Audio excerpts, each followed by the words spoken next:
Hi, I'm Matt Harrison, President of the Lutheran Church Missouri Synod. You know, it occurred to me the other day that I was installed 11 years ago as President of the LCMS. Where does time go? So much has happened.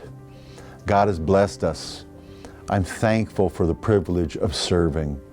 In these past 18 months, when the world has seemed to stop and start, the church has not stopped sharing the gospel from altars, pulpits, fonts, and mouths across this land and across the world.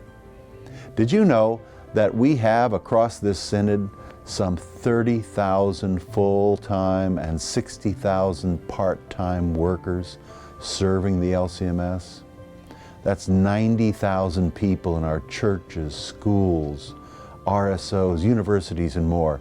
Thanks be to God for each and every one of you.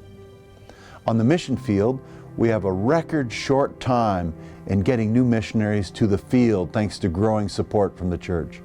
Not only that, due to generous donors, every LCMS missionary in the field is funded. I hesitate to tell you that, but it's true. Please keep your gifts coming. The LCMS provides funding and/or missionaries for the training of pastors at 15 seminaries in Africa alone. 188 Spanish-speaking pastors have been produced for Central and South America in the last decade. That's a quarter of all confessional Lutheran pastors in South and Central America, and there are many more on the way. We're just getting started. There are 140 women training or serving as deaconesses in Latin America and the Caribbean through the program at Concordia, the Reformer Seminary in the Dominican Republic.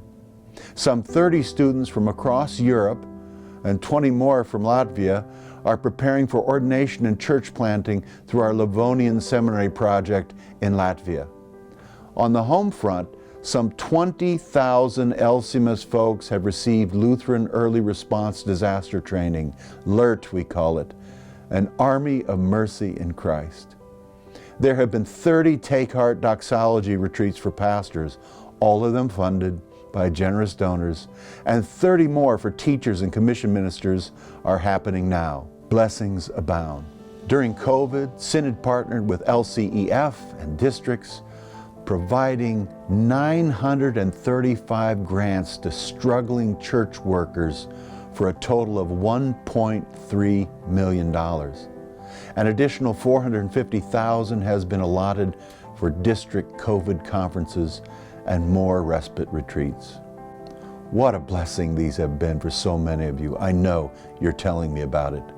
I thank God for giving us good leaders and rejoice at the installations of Dr. Bernard Bull at Seward and Reverend Dr. Thomas Ager at Concordia Seminary. $4 million went from Synod to seminaries last year. That's the highest Synod subsidy in a decade. God provides. CPH continues to provide great books and resources for the church. See the extension to Luther's works alone. That's 20 volumes. Thanks be to God. And here's more great news. The Synod carefully budgeted anticipating $1.5 million unrestricted last year from donors. But thanks be to God, we finished the year with more than $4 million in unrestricted gifts that support all this work and more. Thank you for the trust. God has been very gracious to us all. I could go on with the great things going on across the Synod, amidst many challenges to be sure, regarding vaccines and still masks and waves of COVID. Next year we celebrate 175 years as the Lutheran Church Missouri Synod, and I'm eager to share with you what God has done for us and through us for the sake of the gospel over these many, many years. There are great stories of God's faithfulness. Stay tuned. You've been part of all this with your prayers, your faithful witness, your financial gifts, and more. I do not take lightly the trust you have placed in me these 11 years. Thank you for your trust, for your prayers, and for your continued faithfulness to Christ's gospel. You know, as important as all these things have been to us, I'm going to close with a little paragraph out of Luther's Smalcald articles from our Book of Concord about the gospel and its abundance. which is the most important thing. We will now return to the gospel, which does not give us counsel and aid against sin in only one way. God is super abundantly generous in His grace. First, through the spoken word, by which the forgiveness of sins is preached in the whole world. This is the particular office of the gospel. Second, through baptism.